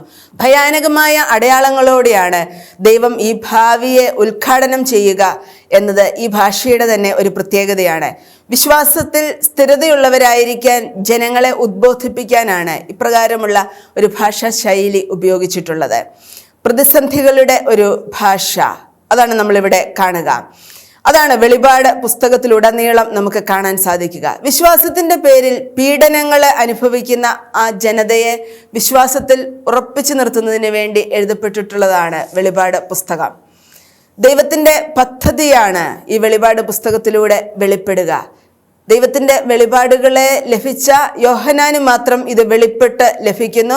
പ്രവാചകൻ അത് പ്രതീകങ്ങളിലൂടെയും പ്രതിരൂപങ്ങളിലൂടെയും സംഖ്യകളിലൂടെയും നമ്മുടെ എല്ലാം വായനക്കാരുടെ മുൻപിൽ അവതരിപ്പിക്കുന്നു. അതാണ് നമ്മൾ ഈ പുസ്തകത്തിൽ കാണുക. എന്താണ് ഈ പുസ്തകത്തിൻ്റെ ലക്ഷ്യം? The purpose of the book. Roman മതപീഡനത്തിന് വിധേയരായിട്ടുള്ള വിശ്വാസികളെ വിശ്വാസത്തിൽ ഉറപ്പിച്ചു നിർത്തുക എന്ന ഒരു ലക്ഷ്യമാണ് ഈ പുസ്തകത്തിന് ഉള്ളത്. യോഹന്നാന്റെ സുവിശേഷം 16-ാം അധ്യായം 33-ാമത്തെ വചനത്തിൻ്റെ ഒരു വ്യാഖ്യാനമാണ് വെളിപാട് പുസ്തകം എന്ന് പോലും പറയുന്നുണ്ട്. അവിടെ നമ്മൾ കാണുക ഇങ്ങനെയാണ്: ലോകത്തിൽ നിങ്ങൾക്ക് ഞെരുക്കങ്ങൾ ഉണ്ടാകും, എങ്കിലും നിങ്ങൾ ധൈര്യമായിരിക്കുവിൻ, ഞാൻ ലോകത്തെ കീഴടക്കിയിരിക്കുന്നു എന്നാണ് ക്രിസ്തു പറയുക. ആ വചനം അന്വർത്ഥമാകുന്നതാണ് ഈ വെളിപാട് പുസ്തകത്തിൽ നമുക്ക് കാണാൻ കഴിയുക. ഈ വിശ്വാസ സമൂഹത്തിൻ്റെ ഒരു പ്രത്യേകത ഇതായിരുന്നു. റോമ സാമ്രാജ്യത്തിൻ്റെ ചക്രവർത്തി തന്നെ ദൈവത്തിൻ്റെ സ്ഥാനത്ത് അവരോധിച്ച് ജനങ്ങളെല്ലാം തന്നെ ആരാധിക്കണം എന്ന ഒരു കൽപ്പന അവരുടെ ഇടയിൽ പുറപ്പെടുവിച്ചു. എന്നാൽ ക്രിസ്തു മതവിശ്വാസികൾ അതിനെ വിസമ്മതിച്ചു. ഈശോ മാത്രമാണ് കർത്താവ് എന്നവർ ഉറക്കെ പ്രഖ്യാപിച്ചു. ഇത് മതപീഡനത്തിന് കാരണമായി. അവരുടെ ഇടയിൽ തന്നെയുള്ള അനേകര് മരിക്കുന്നത് അവർ കാണേണ്ടി വന്നു. ഇങ്ങനെയുള്ള ഒരു സഭാ സമൂഹത്തിന് ഏഷ്യ മൈനറിലെ സഭകൾക്ക് വേണ്ടിയാണല്ലോ ഈ വെളിപാട് പുസ്തകം എഴുതപ്പെട്ടിട്ടുള്ളത്. വ്യാപിച്ചു കിടക്കുന്ന റോമ സാമ്രാജ്യത്തെ ദൈവത്തിൻ്റെ ജനത്തിന് എതിരായി നിൽക്കുന്ന തിന്മയുടെ മൂർത്തിഭാവമായിട്ടാണ് ഈ പുസ്തകത്തിലുടനീളം അവതരിപ്പിക്കുക. ബാബിലോൺ എന്നൊക്കെ അതുകൊണ്ടാണ് ഇതിനെ വിശേഷിപ്പിക്കുക. ഈ പുസ്തകം നമുക്ക് നൽകുന്ന ഒരു സാർവത്രിക സന്ദേശം, യൂണിവേഴ്സൽ മെസ്സേജ് എന്താണ്? ഏഷ്യ മൈനറിലുള്ള സഭകളെയാണ് ഈ പുസ്തകം എഴുതപ്പെടുമ്പോൾ ഉദ്ദേശിക്കുന്നത് എങ്കിലും എല്ലാ കാലത്തിലുമുള്ള സഭ പീഡനങ്ങളിലൂടെയാണല്ലോ കടന്നു പോവുക. സഹന സഭയാണല്ലോ ഈ ലോകത്തിൽ നിലകൊള്ളുക. അതുകൊണ്ട് എല്ലാ കാലഘട്ടത്തിലും മതത്തിൻ്റെ പേരിൽ, ക്രിസ്തീയ വിശ്വാസത്തിൻ്റെ പേരിൽ പീഡനം അനുഭവിക്കുന്ന ക്രിസ്തീയ സമൂഹങ്ങൾക്ക് പ്രചോദനം നൽകുന്ന ഒരു ഗ്രന്ഥമാണ് ഇത്. വെളിപാട് പുസ്തകത്തെ മനസ്സിലാക്കാനുള്ള എളുപ്പത്തിന് നമുക്ക് 4ആയിട്ട് തിരിക്കാൻ സാധിക്കും. 1 മുതൽ 3 വരെയുള്ള അധ്യായങ്ങൾ the revelation of the son of man, 4 മുതൽ 11 വരെയുള്ള അധ്യായങ്ങൾ prophetic history of the church, പിന്നീട് നമ്മൾ കാണുന്ന 12 മുതൽ 20 വരെയുള്ള അധ്യായങ്ങൾ a vision of John's day, ആ വർത്തമാന കാലത്തിലുള്ള സംഭവങ്ങളാണ് നമ്മൾ കാണുക. 21, 22 അധ്യായങ്ങൾ a vision of the future, ഭാവിയിലുള്ള കാര്യങ്ങളെക്കുറിച്ച് ലഭിക്കുന്ന വെളിപാടുകളാണ് കാണുക. എന്താണ് ഈ revelation of the son of man? ഒരു ദർശനത്തോടു കൂടിയാണ് ഈ പുസ്തകം ആരംഭിക്കുന്നത് തന്നെ. 7 ദീപപീഠങ്ങളുടെ മധ്യേ നിൽക്കുന്ന മനുഷ്യപുത്രനെയാണ് അവിടെ അവതരിപ്പിക്കുക. സഭകളിൽ സന്നിഹിതനായിരിക്കുന്ന ഉത്ഥിതനായ ക്രിസ്തുവാണ് ഇവിടെ നമ്മൾ കാണുന്ന അറക്കപ്പെട്ട കുഞ്ഞാട് വിധികർത്താവായിട്ട് നിൽക്കുന്നത്. ഈ ഭാഗത്ത് നമ്മൾ കാണുക 7 സഭകൾക്കുള്ള കത്തുകളാണ്. പ്രത്യേകിച്ച് ഏഷ്യ മൈനറിലുള്ള ഈ 7 സഭകളെയാണ് ഇവിടെ പ്രത്യേകമായും ഉദ്ദേശിക്കുക. യോഹന്നാൻ മനുഷ്യപുത്രൻ നൽകുന്ന ആജ്ഞ അനുസരിച്ച് കൃത്യമായിട്ട് എഴുതുന്ന ഒരാളാണ്. സഭയെ യഥാർത്ഥത്തിൽ അറിയുന്ന ഉത്ഥിതൻ സഭയ്ക്ക് നൽകുന്ന സന്ദേശമാണ് നമ്മളിവിടെ കാണുക. ഇതിൽ നമ്മൾ പ്രധാനമായിട്ടും കാണുക 2 സഭകളെ അവരുടെ നന്മയെക്കുറിച്ച് അവരെ പ്രശംസിക്കുന്നതും മറ്റുള്ള സഭകൾക്ക് നൽകുന്ന തിരുത്തലുകളുമാണ് കാണുക. പ്രധാനമായിട്ടും അവർക്ക് നൽകിയ തിരുത്തലുകളെ നമുക്ക് 2ആയിട്ട് കാണാനായിട്ട് സാധിക്കും. അത് അവരുടെ സഭാ ജീവിതവുമായിട്ട് ബന്ധപ്പെട്ടിട്ടുള്ളതാണ്. ഒന്നാമത്തേത് ഇതാണ്: ആരംഭത്തിലുണ്ടായിരുന്ന തീഷ്ണത ഈ സഭകൾക്ക് നഷ്ടപ്പെട്ടു പോയിട്ടുണ്ട്. ഇതാണ് നമ്മൾ വെളിപാട് പുസ്തകം 3-ാം അധ്യായം 15-16 വചനങ്ങളിലൊക്കെ കാണുക. രണ്ടാമത് നമ്മൾ കാണുന്ന കാര്യം, വിജാതീയരുടെ വിശ്വാസങ്ങളും ആചാരങ്ങളുമായിട്ടുള്ള ഇവരുടെ സമ്പർക്കം മൂലം ഒരു ക്രിസ്ത്യൻ ഐഡന്റിറ്റി ഇവരുടെ ഇടയിൽ നിന്ന് നഷ്ടപ്പെട്ടു പോയിട്ടുണ്ട്. അതിനെക്കുറിച്ചാണ് ഇവിടെ പ്രതിപാദിക്കുക. ഇതെല്ലാം ഇന്നും സഭയിൽ ആവർത്തിക്കപ്പെടുന്ന കാര്യങ്ങളാണല്ലോ. 4 മുതൽ 11 വരെയുള്ള അധ്യായങ്ങളിൽ നമ്മൾ കാണുക പഴയ നിയമത്തിലെ ഇസ്രായേൽ ജനതയുടെ ജീവിതത്തിലേക്ക് തിരിഞ്ഞു നോക്കിക്കൊണ്ട് സഭയുടെ ജീവിതത്തെ നോക്കിക്കാണുന്ന ഒരു രീതിയാണ്. അവസാനമായിട്ട് വിജയം നൽകുന്നത് ദൈവമാണ് എന്നാണ് ഇവിടെ പറയുക. ഈ അധ്യായങ്ങളിൽ 4 കാര്യങ്ങളാണ് പ്രധാനമായിട്ടും പറയുക. ഗ്രന്ഥകർത്താവ് തന്നെ ഈ സഹിക്കുന്ന സഭയുടെ സഹനത്തിൽ പങ്കുചേരുന്ന ആളാണ്. ദൈവം സഹനത്തെ ജയിച്ചടക്കി അവസാനം വിജയം നൽകുന്നു എന്നുള്ള ഒരു സന്ദേശം ആരംഭം മുതലുള്ള ഭാഗങ്ങളിൽ നമുക്ക് കാണാൻ സാധിക്കും. 4 കാര്യങ്ങൾ ഇവിടെ പറയുന്നുണ്ട്. ഒന്നാമത്തേത്, ദൈവവും മുദ്ര വെച്ച ഒരു ചുരുളും. രണ്ടാമത്, ഈ ചുരുൾ നിവർത്താൻ കഴിവുള്ള ദൈവത്തിന്റെ കുഞ്ഞാട്. പിന്നീട് നമ്മൾ കാണുക 1,44,000 മുദ്രിതരായവരെ കുറിച്ചുള്ള ഒരു പ്രതിപാദനം കാണുന്നുണ്ട്. പിന്നീട് തുറന്ന ഒരു ചെറിയ ചുരുളിനെ കുറിച്ച് പ്രതിപാദിക്കുന്നുണ്ട്. ഇതിനൊക്കെ പ്രതീകങ്ങളിലൂടെയുള്ള അർത്ഥ സംഹിതകളാണ് ഉള്ളത്. അവ എന്താണെന്ന് നമുക്കൊന്ന് ചുരുക്കത്തിൽ മനസ്സിലാക്കാനായിട്ട് പരിശ്രമിക്കാം. എന്താണ് ദൈവവും മുദ്ര വെച്ച ചുരുളും കൊണ്ട് അർത്ഥമാക്കുക? മുദ്രിതമായിട്ടുള്ള ചുരുള് പിടിച്ച ദൈവം സൂചിപ്പിക്കുന്നത് ഇനിയും മനുഷ്യന് ഗ്രഹിക്കാൻ സാധിക്കാത്ത ദൈവിക രഹസ്യങ്ങളെയാണ് അത് പറയുക. 7 മുദ്രകളെ കുറിച്ച് ഇവിടെ പറയുന്നുണ്ട്. ഇതിന് റോമ സാമ്രാജ്യവുമായിട്ട് ബന്ധപ്പെട്ടിട്ട് ഒരു പശ്ചാത്തലമുണ്ട്. അതിങ്ങനെയാണ്: റോമൻ നിയമം അനുസരിച്ച് ഒരു അന്ത്യശാസനം എന്നത് 7 സാക്ഷികൾ മുദ്ര വെച്ചിട്ടുള്ള ഒന്നാണ്. 7 മുദ്രകൾ തുറന്നുകൊണ്ടാണ് ഈ അന്ത്യശാസനം നടപ്പാക്കാനായിട്ട് കഴിയുക. അർത്ഥം ഗ്രഹിക്കാനാവാത്ത വിധം സഹിക്കുന്ന വിശ്വാസികളുടെ സമൂഹത്തിന് തുടർച്ചയായിട്ടുള്ള അവരുടെ സഹനങ്ങൾക്കിടയിൽ ഇതിൻ്റെ അർത്ഥം ഗ്രഹിക്കാൻ സാധിക്കും എന്നുള്ളത് ആണ് ഈ 7 മുദ്രകൾ സൂചിപ്പിക്കുക. ചുരുൾ നിവർത്താൻ കഴിയാതെ കരയുന്ന യോഹന്നാൻ എന്നത് ക്രിസ്തീയ വിശ്വാസത്തിന്റെ പേരിൽ സഹിക്കേണ്ടി വരുന്ന ഓരോ ക്രിസ്ത്യാനിയെയുമാണ് സൂചിപ്പിക്കുക. തൊട്ടടുത്തായിട്ട് തന്നെ നമ്മൾ കാണുക ചുരുൾ നിവർത്താൻ കഴിവുള്ള കുഞ്ഞാടിനെ കുറിച്ചുള്ള പ്രതിപാദനമാണ്. കൊല്ലപ്പെട്ടതുപോലെ നിൽക്കുന്ന കുഞ്ഞാട്, ആ കുഞ്ഞാടിന് ചുരുൾ നിവർത്താൻ കഴിയും. ഇത് ഉത്ഥിതനെയാണ് സൂചിപ്പിക്കുക. ഈ കുഞ്ഞാടിന് മുറിവുകൾ ഉള്ളതായിട്ട് പറയുന്നുണ്ട്. യോഹന്നാന്റെ സുവിശേഷത്തിൽ തന്നെ 20-ാം അധ്യായം 20-ാം വചനത്തിൽ ഉത്ഥിതനെ കണ്ടുമുട്ടുമ്പോൾ ഉത്ഥാന ശേഷമുള്ള പ്രത്യക്ഷീകരണത്തിൽ നമ്മൾ കാണുന്നുണ്ട്, അവൻ തൻ്റെ കൈകളും പാർശ്വവും അവരെ കാണിച്ചു എന്ന്. ഉത്ഥിതന്റെ വെളിച്ചത്തിലാണ് സഹനത്തിന്റെ അർത്ഥം പൂർണ്ണമായിട്ടും വിശ്വാസികൾക്ക് മനസ്സിലാക്കാൻ സാധിക്കുക. ഓരോ ചുരുളും നിവർത്തപ്പെടുമ്പോൾ നടക്കുന്ന സംഭവങ്ങൾ, യുദ്ധം, ക്ഷാമം, വിജയം, മഹാമാരി, ഇതെല്ലാം ആ വർത്തമാന കാലത്തിൽ തന്നെ അവരുടെ ഇടയിൽ സംഭവിച്ചിട്ടുള്ള കാര്യങ്ങളാണ്.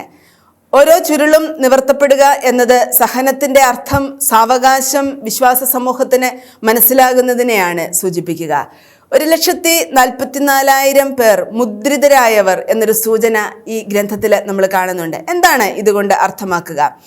ഏഴാമത്തെ മുദ്ര തുറക്കപ്പെടുന്നതിന് മുമ്പ് തിരഞ്ഞെടുക്കപ്പെട്ടവർക്ക് സംരക്ഷണം നൽകുന്ന സന്ദർഭത്തിലാണ് ഇങ്ങനെ ഒരു കൃത്യമായ എണ്ണം പറയുക. എന്താണിത് അർത്ഥമാക്കുക? നെറ്റിത്തടത്തിൽ മുദ്ര കുത്തപ്പെട്ട ദൈവത്തിന്റെ ദാസന്മാർ എന്നാണ് പറയുക. എസെക്കിയേൽ പ്രവാചകന്റെ പുസ്തകത്തില് 9-ാം അധ്യായം 4-ാം വചനത്തിലും ഇങ്ങനെ ദൈവത്താൽ മുദ്രിതരായവരെ കുറിച്ചുള്ള ഒരു സൂചന നമ്മൾ കാണുന്നുണ്ട്. ഈ 1,44,000 എന്നത് ഒരുപക്ഷെ ഇസ്രായേലിലെ 12 ഗോത്രങ്ങളുമായിട്ട് ബന്ധപ്പെടുത്തി ചിന്തിച്ചുകൊണ്ടായിരിക്കാം ഒരു കൃത്യമായ നമ്പർ നമ്മളവിടെ കാണുക. വെള്ളയണിഞ്ഞ് കയ്യിൽ കുരുത്തോലകളുമായി ദൈവത്തിൻ്റെയും കുഞ്ഞാടിൻ്റെയും പക്കലാണ് രക്ഷ എന്ന് പ്രഖ്യാപിച്ചു നിൽക്കുന്ന ഒരു വലിയ ജനക്കൂട്ടത്തെക്കുറിച്ച് ഇവിടെ പ്രതിപാദിക്കുന്നു. അവർ കുഞ്ഞാടിൻ്റെ രക്തത്തിൽ തങ്ങളുടെ വസ്ത്രം കഴുകി വെളുപ്പിച്ചവരും വിശപ്പും ദാഹവും കണ്ണീരുമില്ലാത്ത ജീവിതത്തിൻ്റെ ഉടമകളുമാണ് എന്നാണ് ഇതിൽ പ്രതിപാദിക്കുക. അവർ സഹിച്ച് മരിച്ച് ദൈവമഹത്വത്തിലേക്ക് പ്രവേശിച്ചിട്ടുള്ളവരെ സൂചിപ്പിക്കുന്നു. അവരോടൊപ്പം ചേരുന്നവരാണ് ഈ മുകളിൽ സൂചിപ്പിച്ചിട്ടുള്ള മാമോദീസ സ്വീകരിച്ച 1,44,000 എന്ന ഒരു സംഖ്യ കൊണ്ട് സൂചിതരായിട്ടുള്ള മുദ്രിതരായവർ. അവരും ഇതേ സന്തോഷത്തിലേക്ക് തന്നെയാണ്, ഇതേ ദൈവിക മഹത്വത്തിലേക്ക് തന്നെയാണ് പ്രവേശിക്കുക എന്നതിനെയാണ് ഈ ഭാഗം സൂചിപ്പിക്കുക. തുറന്ന ഒരു ചെറിയ ചുരുളിനെ കുറിച്ച് 10-ാം അധ്യായത്തിൽ പ്രധാനമായിട്ടും പ്രതിപാദിക്കുന്നുണ്ട്. അത് ഒരുപക്ഷെ സുവിശേഷം ആകാം. അത് വാങ്ങി ഭക്ഷിക്കാനാണ് യോഹന്നാൻ ക്ഷണിക്കപ്പെടുക. അവിടെ പറയുക അത് വായില് മധുരിക്കുകയും ഉദരത്തില് കഴിക്കുകയും ചെയ്യുന്നു എന്നാണ്. എന്താണ് അതുകൊണ്ട് അർത്ഥമാക്കുക? സുവിശേഷം കേൾക്കുമ്പോൾ ജീവിക്കാൻ സുഖകരമായിട്ട് തോന്നുമെങ്കിലും അത് ജീവിച്ചു തുടങ്ങുമ്പോൾ അതിൽ സഹനങ്ങളും ബുദ്ധിമുട്ടുകളുമുണ്ട് എന്നത് ഇത് സൂചിപ്പിക്കുന്നു. രണ്ടാമതായിട്ട് നമ്മൾ കാണുന്ന വെളിപാട് യോഹന്നാന്റെ കാലഘട്ടത്തിൽ തന്നെ വർത്തമാന കാലത്ത് സംഭവിച്ചിട്ടുള്ള കാര്യങ്ങളാണ്. റോമ സാമ്രാജ്യത്തെക്കുറിച്ച് പറയുമ്പോൾ അത് അവസാനം നശിക്കും എന്നതിനെക്കുറിച്ചുള്ള ഒരു സൂചന ഈ രണ്ടാമത്തെ ഭാഗത്തിൽ നമ്മൾ കാണുന്നുണ്ട്. 12 മുതൽ 20 വരെയുള്ള അധ്യായങ്ങളിലെ സഭയും സാമ്രാജ്യവും തമ്മിലുള്ള സംഘർഷത്തെക്കുറിച്ച് ഇതിൽ പ്രതിപാദിക്കുന്നുണ്ട്. സൂര്യനെ ഉടയാടയാക്കി ചന്ദ്രനെ പാദപീഠമാക്കി ശിരസിൽ 12 നക്ഷത്രങ്ങളോടുകൂടിയ കിരീടം വെച്ചിരിക്കുന്ന ഒരു ഗർഭിണിയായ സ്ത്രീയെക്കുറിച്ചൊക്കെയുള്ള പ്രതിപാദ്യം സഭയെയാണ് സൂചിപ്പിക്കുക. ആത്യന്തികമായി സഭ വിജയിക്കുന്നതിനെയും ഇത് സൂചിപ്പിക്കുന്നു. 17-ാം അധ്യായത്തിൽ ഈ സ്ത്രീക്ക് സമാന്തരമായി കുപ്രസിദ്ധിയായ ഒരു വേശ്യയായി ഈ റോമ സാമ്രാജ്യത്തെ അവതരിപ്പിക്കുന്നുണ്ട്. ഈ ലോകമാകുന്ന മരുഭൂമിയിലെ പൈശാചിക ശക്തികളുടെ മൂർത്തിഭാവമായ സർപ്പവുമായി പടവെട്ടി വിജയിച്ച് ക്രിസ്തുവിൻ്റെ പിന്നാലെ മഹത്വീകൃതയാകേണ്ടവളാണ് സഭ എന്നത് ഓർമ്മിപ്പിക്കുന്ന അനേക സൂചനകൾ ഈ ഗ്രന്ഥത്തിൽ നമുക്ക് കാണാൻ സാധിക്കും. അതിന് എന്നും സഭയ്ക്ക് ദൈവത്തിൻ്റെ സംരക്ഷണം ഉണ്ടാകും. പക്ഷെ സഭ സഹനത്തിലൂടെയാണ് കടന്നു പോകേണ്ടത് എന്നത് സൂചിപ്പിക്കുന്നു. 14-ാമത്തെ അധ്യായത്തിൽ നമ്മൾ കാണുന്ന 2 മൃഗങ്ങളെക്കുറിച്ചൊക്കെയുള്ള സൂചനകൾ റോമ സാമ്രാജ്യത്തെയും സഭയെ പീഡിപ്പിച്ചുകൊണ്ടിരുന്ന സാമന്ത രാജ്യങ്ങളെയുമൊക്കെയാണ് സൂചിപ്പിക്കുക. മൃഗത്തിൻ്റെ ഒരു നമ്പറിനെ കുറിച്ച് പറയുന്നുണ്ട്. 666 എന്ന് പറയുന്ന ഒരു നമ്പർ പുരാതന കാലഘട്ടങ്ങളിൽ നമ്മൾ കാണുന്ന ഒന്നാണ്. പേരിൻ്റെ അക്ഷരങ്ങളുടെ സംഖ്യ മൂല്യം കൂട്ടിയ ഒരു സംഖ്യ പറയുന്ന രീതി. നമ്മൾ മത്തായിയുടെ സുവിശേഷത്തിലെ ഈശോയുടെ വംശാവലിയെ കുറിച്ചൊക്കെ പറയുമ്പോൾ നമ്മൾ കാണുന്നുണ്ട് 14 തലമുറകളുടെ ഒരു സൂചന. അതിനെക്കുറിച്ച് ദൈവശാസ്ത്രജ്ഞന്മാർ പറയുക ഇങ്ങനെയാണ്: ദാവീദ് എന്ന് പറയുന്ന പഴയ നിയമത്തിലെ പ്രമുഖനായ രാജാവുമായിട്ട് ബന്ധപ്പെടുത്തി ക്രിസ്തുവിൻ്റെ വംശാവലിയെ ചിന്തിക്കുമ്പോൾ ദാവീദ് എന്ന് പറയുന്നതിന് ഹെബ്രായ ഭാഷയിൽ 3 അക്ഷരങ്ങളാണുള്ളത്. ദാലത്ത്, വൗ, ദാലത്ത്. ഈ 3 അക്ഷരങ്ങൾ ചേർക്കുന്ന സംഖ്യ എന്ന് പറയുന്നത് 14 ദാലത്ത് എന്ന് പറയുന്നത് 4-ാമത്തെ അക്ഷരം, വൗ എന്ന് പറയുന്നത് 6-ാമത്തെ അക്ഷരം, പിന്നീട് നമ്മൾ കാണുന്ന ദാലത്ത് അത് 4-ാമത്തെ അക്ഷരമാണല്ലോ. അങ്ങനെ 4ഉം 6ഉം 4ഉം കൂടെ കൂട്ടിയുള്ള 14. അങ്ങനെയായിരിക്കാം ഈ വംശാവലിയിൽ കൃത്യമായി 14 തലമുറകൾ എന്ന് പറയുന്നത്. ഇങ്ങനെ ഉപയോഗിക്കുന്ന ഒരു രീതി പുരാതന കാലങ്ങളിലുള്ള എഴുത്തുകളിലെല്ലാം നമ്മൾ കാണുന്നുണ്ട്. അങ്ങനെ മാത്രമാണ് ഈ സംഖ്യയ്ക്ക് അർത്ഥമുള്ളത്. അല്ലാതെ മറ്റൊരു പ്രത്യേകതകളും ഈ സംഖ്യയ്ക്ക് ഇല്ല എന്നുള്ളത് നമ്മൾ മനസ്സിലാക്കണം. 777 എന്നത് ഒരു പൂർണ്ണതയുടെ സംഖ്യയായിട്ട് ഇവിടെ പ്രതിപാദിക്കുന്നു. അതിന് താഴെ വരുന്ന സംഖ്യകളൊക്കെ അപൂർണമാണ് എന്ന് പറയുന്നു.